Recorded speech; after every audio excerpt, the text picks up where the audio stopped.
Amazing. Since we have no captains today, we are at full staff. So with that 401, I will call to order the special meeting of the Darien Police Commission, 2,387th meeting. First order of business is acceptance of the February 12th minutes. Move to approve. So moved. Aye. Bishop Royce wasn't here for that one. Correct. He was abstaining. silent. I'm going to abstain. Jan runs a tidy ship here to make sure Me we're too. right on, according to Hoyle. Chief, it's all you today, so you are correspondence. Correspondence. I have placed in your packet one letter from Danny Powers, who's the Transportation Director, Location Manager at First Student, First Bus Company. They provide busing here to Darien, and this came through Kate Barbieri at the Board of Ed. She just wanted to reach out for Officer Isaac, as most people know, is our traffic officer. And she's very, very happy on his diligence in following buses around in the morning and afternoon for violations of passing a school bus. Goes on to say the Officer Isaac follows buses most days, and the bus drivers see him conducting enforcement. It is so appreciated, not just by me, but the drivers. She goes on to say it's so important that the children are delivered safely, and he's ensuring that this happens. They love him, and they're appreciative of his work. As a public service announcement to somebody who might be watching on TV, under 14279, the statute that covers passing a stopped school bus, that's a $470 fine. Not only is it a heavy fine, but I'm sure your insurance company wouldn't look too fondly on it either. Please make extra diligent effort to not pass school buses, especially on the post road on a 4-lane highway. You cannot pass a stopped school bus on either side of the post road, no matter how many lanes are there. So please be extra diligent in watching for school buses. Nice letter. Very nice. Pass it along to Officer Isaac as well. Excellent. Department activity. Okay. Usually this is Captain Marin, but I'm pinch hitting for him today. Coffee with a Cop was held on February 15th at the library. I was away that weekend, but they told me it was a stellar turnout with the canines, and we've gotten a lot of good positive feedback for that. So The pictures were great. Went very well. Yeah, I think we're going to do it again there. Library was happy, we were happy, we met a lot of folks, and went very well. Over the past few weeks, we've had several more incidents where outgoing mail has been stolen from residential mailboxes. In these incidents, most of the personal checks are washed, where they actually bleach them and they'll put a new figure on there and they'll pass them to some fraudulent, either a bank or some other business. My recommendation, at least at this point where this is going on, strongly consider putting your mail in the regular mailbox, not leaving it in your residential mailbox with the flag up, just kind of a flag, not to be too cute for people that there's outgoing mail.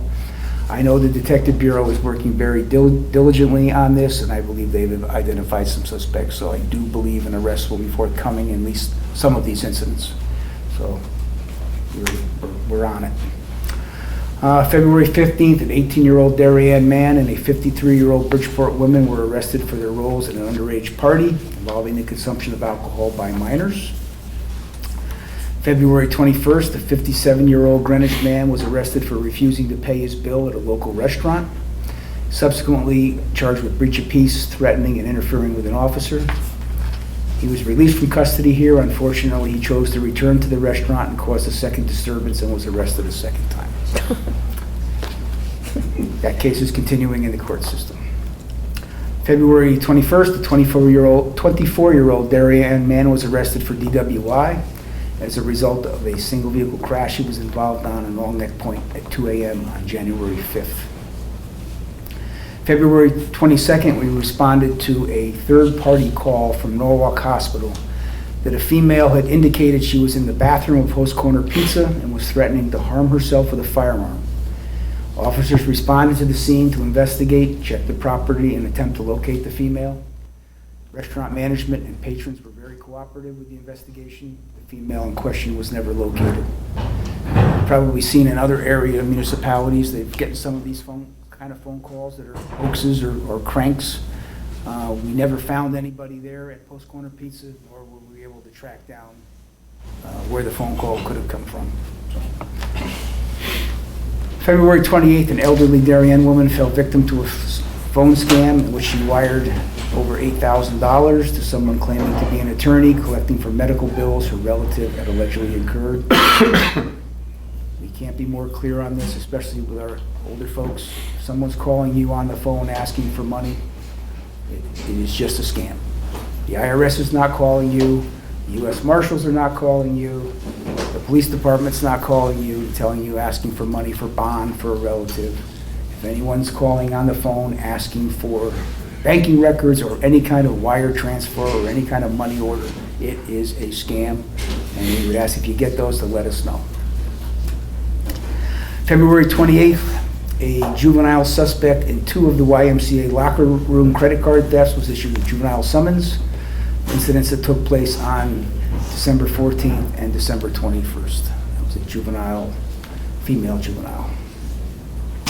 February 29th, several officers, myself included, participated in Cops and Kids at Bowmore Lanes in Norwalk. My wife took great relish in beating me in bowling.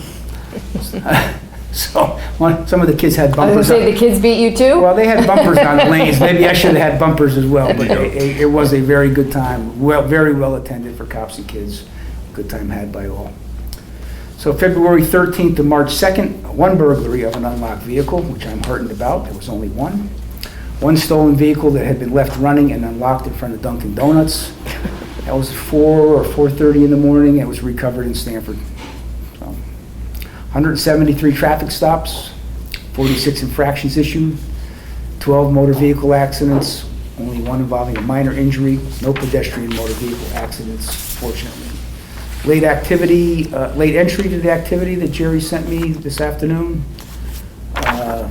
February 24th, approximately 4:45 in the afternoon, a male entered CVS and committed a larceny over $1,500 in ladies' cosmetics. Ran out the back. Investigation continues. And on February 25th, Mama Carmela's deli on the Post Road was burglarized during the overnight hours. This is what they call lock spinning burglary. They just grab the lock assembly and kind of spin it, and that opens the door. And minimal proceeds were gotten from Mama Carmela's. Fortunately, they didn't break any windows, or they didn't have to do major repairs to secure their facility. That is our activity report. Okay. Old business, the Rhoton Presbyterian Church road race request. Captain Marin did follow up with the Rhoton Presbyterian on the possibility that they could have their event utilizing only the sidewalk and perhaps parking at Henley School. We would then be able to supply them with an extra duty officer to cross them across the street. We're still awaiting a reply back from them. If the event could be held on the sidewalk, that would kind of take it out of the bailiwick of the Legal Traffic Authority. If they can have it on the sidewalk, I don't expect that it's going to be a large volume of people that would cause an issue on the sidewalk. So we're still waiting on a call back on that one. For them to adjust. Mhm. Okay. And then Carfax update. The commission asked Captain Marin to do some follow-up. He did follow up with departments, Fairfield, Westport, Stamford. All these 3 municipalities have used this system for quite a few years. Can you just update people on what it is in case they weren't watching? Carfax, like you see, it's the company that provides consumers with information on cars that they're possibly going to buy, repair records. They've kind of branched out a little bit into the public safety realm. They offer a program to law enforcement like us where we would have access to their database. We can search with license plates or partial VINs to see if the car was in a particular location or perhaps got fixed after a collision. In turn, they look for law enforcement to provide them with our MUC accident reports, our state accident report forms. Those documents are public information, but by getting it from the municipality, they typically can get it a little bit quicker and get it into their database.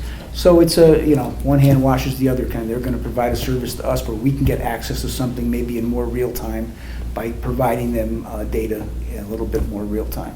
So Captain Marin has not identified any drawbacks to this.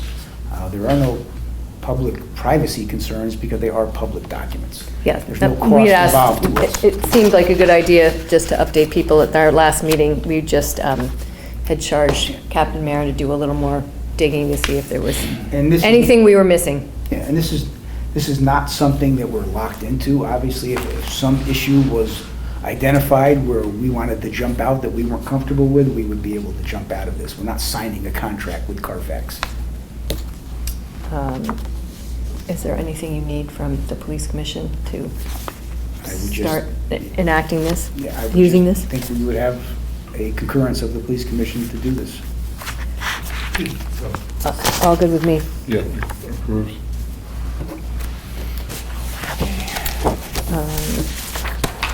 School security. Dr. Adley is not here. Um, Dr. Adley was scheduled to be here today. Can we jump to the other two and We sure can. see if, Autism patches on the uniforms. Many departments across the country do for autism, and in October, I believe, for breast cancer, they create and they display patches on their uniforms for those two causes. We have a request from the Police Association for the commission to consider wearing autism patches on the Darien Police Department uniform in the month of April. What they have been able to do, they're working with a local vendor for the Police Association to actually use our existing shirts, but at the expense of the Police Association, to have a Velcro system put on the shirt. So for the month of April, they were requesting that we wear autism awareness patches. did we do it last year? We did something with the patches last We year. had decals on the cars, Oh, magnets, right. and We've done patches for something, though. Was that breast cancer? 'Cause I have we've one at never home. done shoulder patches think before. But I think. Car, I think we put them A on the similar, cars. a similar request will be made for breast cancer. A lot of departments as well, they actually make these patches and they sell them to patch collectors, and the proceeds go to the Maybe organization. That's how I have it. So I would propose that we approve the wearing of the autism patches in the month of April with an expense borne by the Police Association. So moved. Second. All good. Aye. Beds for the bunk room. Okay, so when the department was renovated, we didn't have any space for bunk rooms. We're one of the few agencies that do not have that. I've identified some space here where we can carve out some bunk space for both men and women in the event we have a storm or some kind of emergency. I do not expect to have it utilized on a regular basis. It's obviously not going to be the DoubleTree. There's no turn-down service. There's no mints on the pillow. The bunks that they have at the new DPW garage, we would be looking to get those same metal bunks with like a college-type mattress. It's not a pillow top, right? We're looking for space to catch a nap when the emergency operations center is open, or perhaps you have a storm and you're stuck here at night, or you have an overnight side job and you're working in the daytime. So the cost on the beds, the twin beds, the bunk beds are $445. I think that if we had an appropriation from the alarm fund for $3,500, I would be able to get the bunks and the mattresses that we need, as well have a little bit money there to put in carbon monoxide detectors in those space. Even though it may not be required by code, I would feel much more comfortable if we had personnel sleeping behind a closed door that we would have a carbon monoxide detector in there as well. So I think it's a good thing. It'll be something that will be very, very closely monitored. Obviously, you're not going to be taking up residency in our bunk room, and everyone here knows that it's going to be used for exigent circumstances, or an occasional night when you're stuck here late and you have to be back in the morning. So I would ask for an expenditure of up to $3,500 from the alarm fund to obtain these bunks. Sounds good to me, so moved. Second. Aye. Well, we are circling back to school security with Dr. Adley is not here, but But Cliff is. But Cliff is here.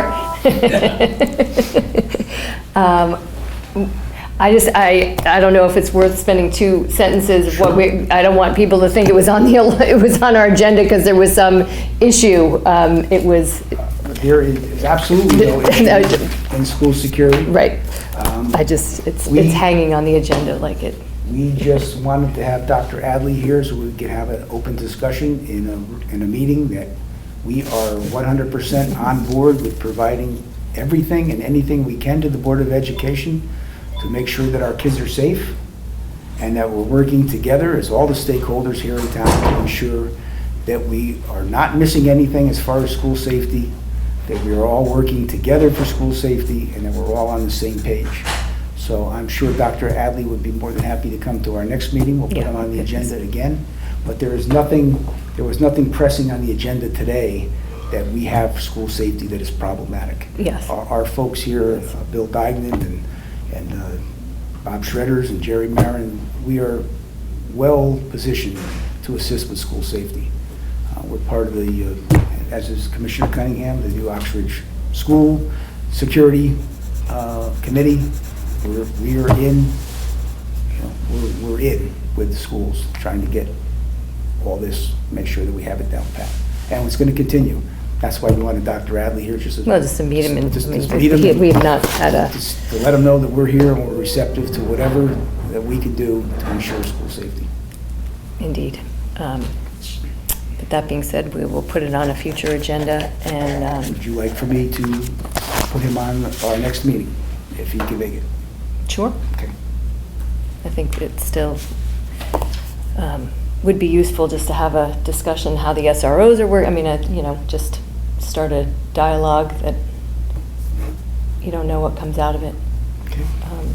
Obviously, we are in communication, not just during meetings, where we have ongoing dialogue. We are not waiting for our commission meetings to discuss things with Dr. Adley, but it would be nice at some point in the public session to interact. So, Okay.